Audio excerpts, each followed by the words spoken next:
Hello, this is my Jeff guide for Marvel Rivals. I was a top 500 Overwatch player, and I am kind of in and out of top 500 for Marvel Rivals, kind of volatile at the higher ranks. I wanted to make this Jeff guide so other players can know how to use him better. I don't really see him at top ranks, mostly because he's kind of outshadowed by Mantis and Luna, but I feel like he's equally as good at those, especially at high ranks, if he's played right. And so I wanted to make this guide to kind of maximize, his value for most players, because most players don't want to put in, a lot of hours. They kind of want to know how to play it. So let's start with the, simple stuff, the abilities. I'm not going to go too in deep here. Kind of easy to understand. You just pause the video, look at it, get, ingrained with it. It's not that difficult to understand. Pretty easy setup. But to maximize him is kind of difficult. A lot of players kind of play him half-heartedly. You don't need to take it too serious. But if you want to get good at it, you want to maximize how you're playing the character. And so I want to go over the biggest tip, and that biggest tip would be positioning. Your positioning is the most important factor for success when playing Jeff. If you don't have good positioning, you kind of just fall over. And to give an example here, right? Imagine if I'm playing, and this is a real match and these are real enemies. Imagine if I'm like over here and I'm trying to spray these two down. I have to look at both of them. I have to constantly move my mouse back and forth. It's not that hard, but in a chaotic fight when people are all over the place, it's like you're not going to get a lot of healing, which is why you want, to be in a correct position to get a lot of crossfire on your left click. And when you're like this, your healing output kind of skyrockets compared to other healers, because you can heal your whole team at once, while other healers can't really do that. This is a very good, healing ability, but a lot of people don't know how to use it correctly. So the next ability I want to talk about is the E, the bubble, or its government name as healing bubble. It's a very, very strong ability when used right. Sometimes I see players who kind of just like spin them out willy-nilly, but you kind of just waste a lot of potential, because it's a very good escape because it speeds you up. And when you're in your, shift mode, it is very fast. You go very quickly, and you can really get out of there. But it's not just for yourself, it's also for your team, because it increases the amount of healing you do and your other teammates. And so you could use it as a, just like throwing it as a teammate, quick healing, really brings them up. You kind of sustain a lot of your tanks and DPS in really long fights with it. But the big tip about it is positioning with it, which is, you might say, well, it's just, a bubble. You just throw it at your teammates, very easy to hit, you walk into it.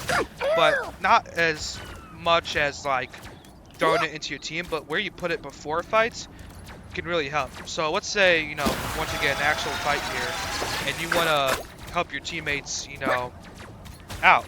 I would throw in one right here, and so when my teammates are in the fight and they're taking damage and they want to back up, they'll back up into my bubbles and get healing so they can quickly re-engage back into the fight, or at least have a fighting chance when they're trying to escape. And this could really help your team. And it's another, kind of skill ceiling to Jeff is where do you put these at.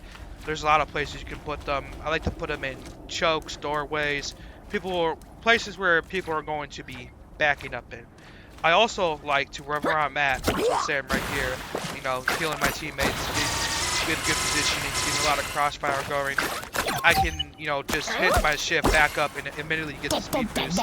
Instead of having, when, let's say I'm getting dived or getting pushed on to E, then do this. It's not that much faster, but it could, save you a bubble for your team fight, or for your team when you're in a fight. It's a very good thing to have, very good thing to get good at using, very good thing to remember to do is to place them before the fight, not during. But use them during if you need to. Don't be, scared to use it. It's a very 6 cooldown and comes back pretty fast. Don't be afraid to use it. So the next thing I want to go over is the ult. And at first glance, and for newer players, or well, I mean, everyone's kind of a new player, but for the first, couple of months of the game, it's gonna be one of those, noob stomping ults. As in, a lot of players are gonna look at it and be like, "Wow, this is so overpowered." You can just like grab the entire enemy team and just like spit them out over a ledge. Like that's so broken. But as you kind of move up in rank, or as the game progresses and people get better, I expect to see the ult kind of be countered, because a lot of characters, I mean most characters, have a movement ability. Even as Jeff yourself, you can kind of escape it if you're kind of on the edge. And so you get into these scenarios where you think you're gonna get the whole team and they all just dash out, and you gotta get this kind of stun lock animation if you don't hit anyone, and they just kill you. And so kind of how you want to use the ult is almost defensively. Like, your team is being pushed, you ult, and it kind of makes the other team scatter.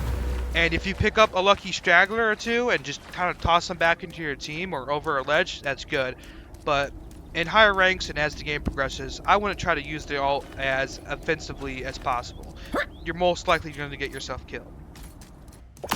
So I wanted to talk about the team ups and character matchups. We can start off with Groot's. He gets a little extra HP and you get damage reduction. It's okay. It's situational. Like I said, you want crossfire, and when you're on Groot, you don't get crossfire. You can only really heal him and do damage, and that's about it. So unless it's just you and Groot, or he's the only tank, you have other supports, or other things like that, you really don't want to be on him. It's really not that good. But the other team up, the Luna Snow team up, is a lot better.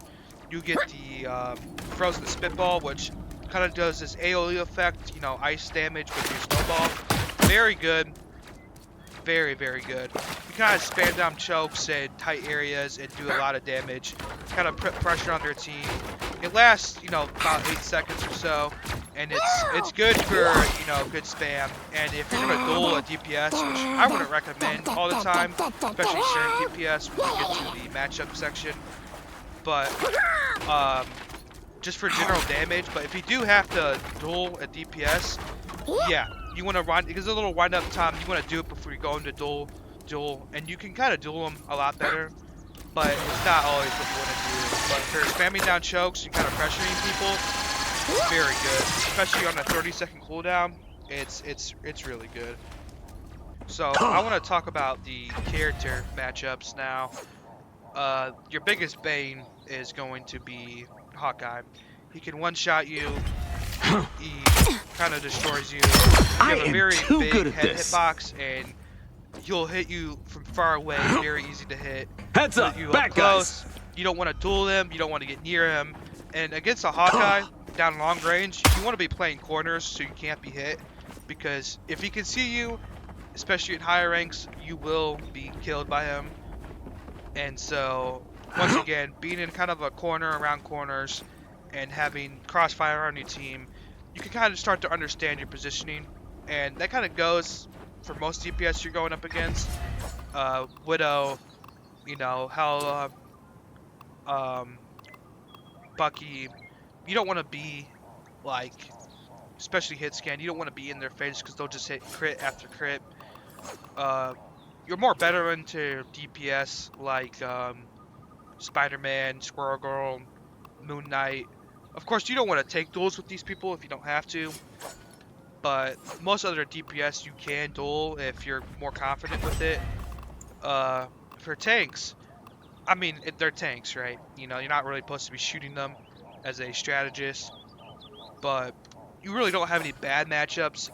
Penny is a notable exception because her shift and her mind, but I've never if you try to safer ult than when I'm a spider. when you're near a Penny thing like this, you will be, completely blown up, like dead as soon as you come out of your immortality phase of your ult, if you know what I'm talking about. It's really bad. But other than that, really no bad tank matchups. For strategist matchups, you kind of have this advantage because your right click is easy to hit, score to kill most characters as strategist. There's none you're really bad against. It's just not worth your time unless you're kind of like cleaning up a fight or you have to duel them. But you do come out ahead mostly because you have a lot better mobility than most other strategists, especially in the meta picks like Mantis and Luna. And so I would definitely, take those duels if you have to, but otherwise stick to healing your team and supporting and doing kind of poke damage. So that kind of concludes the guide. A little messy, first video and all. Well, second, but first, live recording video. I want to post more comp games, especially in high ranks, especially in top 500. Like I said earlier, I'm a little volatile to get there, so. But I'll try to post more high rank, videos of me playing the character to kind of get a better understanding of, how to play. But if you just follow the three, big things, which is positioning, having a good crossfire going, and your bubble positioning, you'll start to kind of dominate on Jeff. And you'll be able to contest with, meta picks like Luna or Mantis and, ranked games like that. Because the amount of healing you can output and sustain your, character can output with your team is almost outrageous. And so, and your livability, which is another big thing. You never die, very, very strong to stay alive. And so I hope this helps more new players to understand how the character works. And more players who are not the best players ever, but what a more advanced guide with positioning and such. And I hope you enjoyed this video. Please like, comment, subscribe, all that, that stuff. And have a good day.